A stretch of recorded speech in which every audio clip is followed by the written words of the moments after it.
Shalom saudaraku, kebenaran hari ini 29 Mei berjudul Lulusan Sekolah Teologi.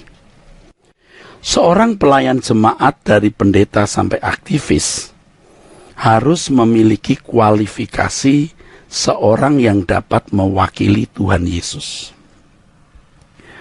Mewakili Tuhan Yesus artinya dapat menunjukkan bagaimana kehidupan Tuhan Yesus pada waktu di bumi 2000 tahun yang lalu.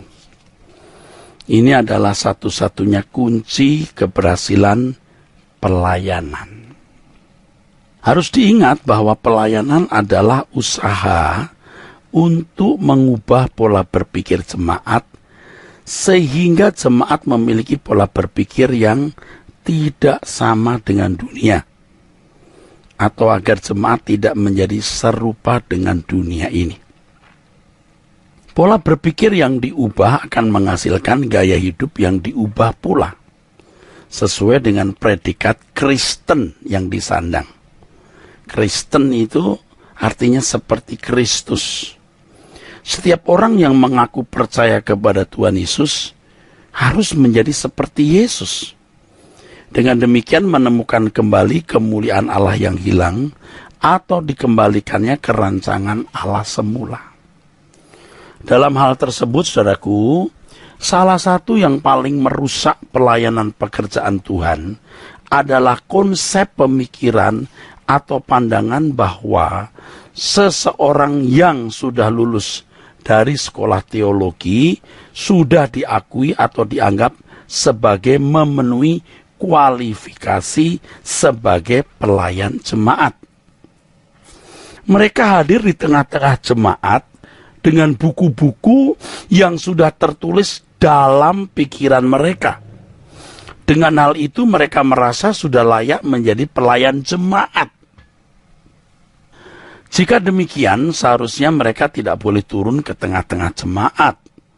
Mereka hanya pantas ada di lingkungan sekolah teologi untuk membuat kajian-kajian teologi atau beradu argumentasi di ruang kuliah.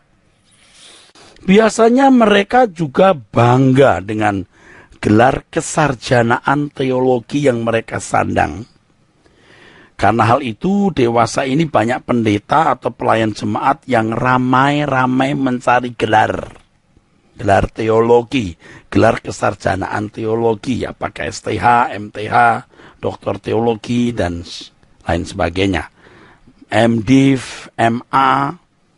Hal ini memicu munculnya sekolah teologi abal-abal, artinya berkualitas akademis yang sangat rendah, sehingga diluluskan sarjana teologi abal-abal juga atau asal-asalan pula.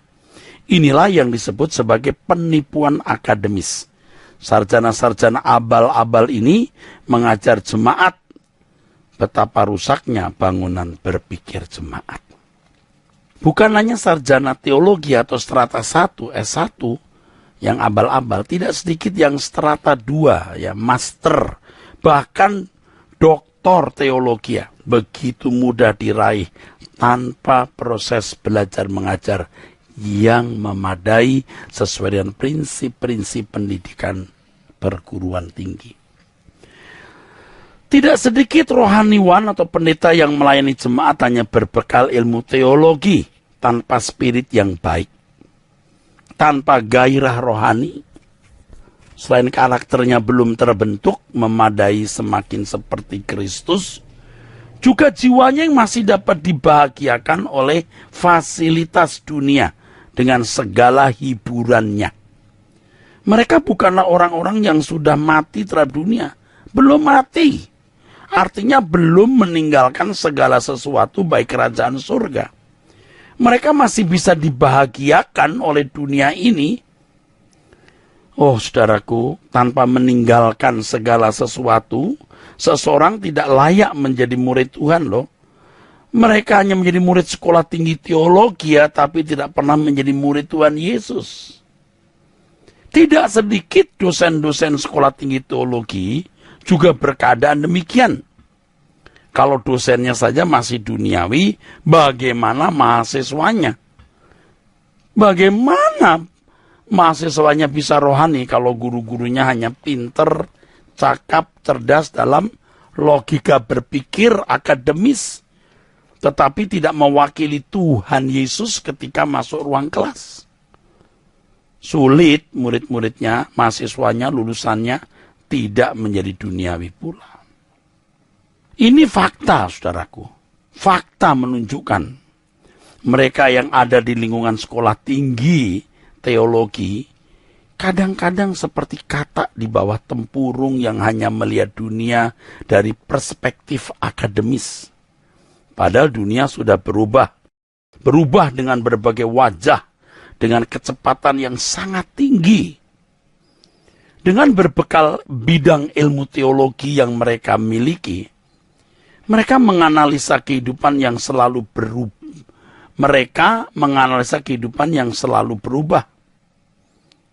Apalagi sekarang ini dengan kecepatan tinggi loh. Menganalisa kehidupan yang selalu berubah kalau tidak mengikuti perkembangan kecepatan perubahan dunia. Ya jadi naif. Padahal tanpa hidup di tengah-tengah jemaat mereka tidak akan tahu perubahan itu. Mereka tidak mampu membekali mahasiswanya yang akan turun ke lapangan dengan bekal yang memadai. Tidak sedikit kok dosen-dosen yang mengaktualisasi diri di tengah-tengah mahasiswa. Sebab tidak berkesempatan eksis di luar sekolah tinggi teologi, sehingga membuat ajaran-ajaran yang sensasional hanya supaya kelihatan pinter, di mana hal itu merusak konstruksi bangunan berpikir mahasiswa. Jadi ada dosen-dosen yang memang tidak memiliki prestasi di luar tembok sekolah tinggi teologi. Sehingga ya pekerjaannya mengoreksi, pekerjaannya hanya menyalahkan mereka-mereka yang ada di luar sekolah tinggi teologi. Padahal dirinya sendiri juga sebenarnya tidak ada apa-apanya, saudara. Kalau dia hanya menguasai ilmu perjanjian baru misalnya, hanya menguasai bahasa Yunani misalnya, hanya mengerti bahasa Ibrani misalnya, bisa apa ya, saudara? Saya tidak mengecilkan arti keahlian yang dimiliki, tapi hendaknya ia tidak menjadi sombong, tidak menjadi orang yang membuat sensasi-sensasi agar ia diakui eksisnya. Ini merusak roh mahasiswa-mahasiswanya.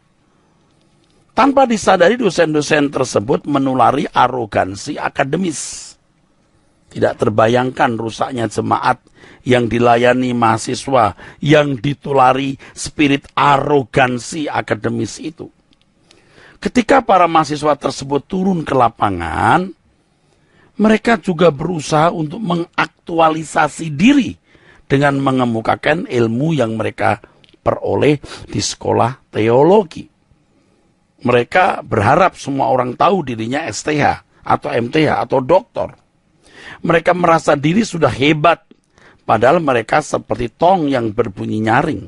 Oh boleh punya ilmu teologi ya, tapi dalam kehidupan seseorang harus diperlengkapi dengan perlengkapan hidup. Karakter yang baik, kemampuan untuk bersosialisasi, diterima orang dengan jembatan batin yang baik dengan setiap individu, kerendahan hati dan lain sebagainya. Sungguh, dunia kita hari ini sudah sangat rusak. Bukan saja dunia di luar gereja, tapi juga di lingkungan komunitas Kristen. Oleh sebab itu setiap kita harus berhati-hati memilih orang yang patut kita dengar.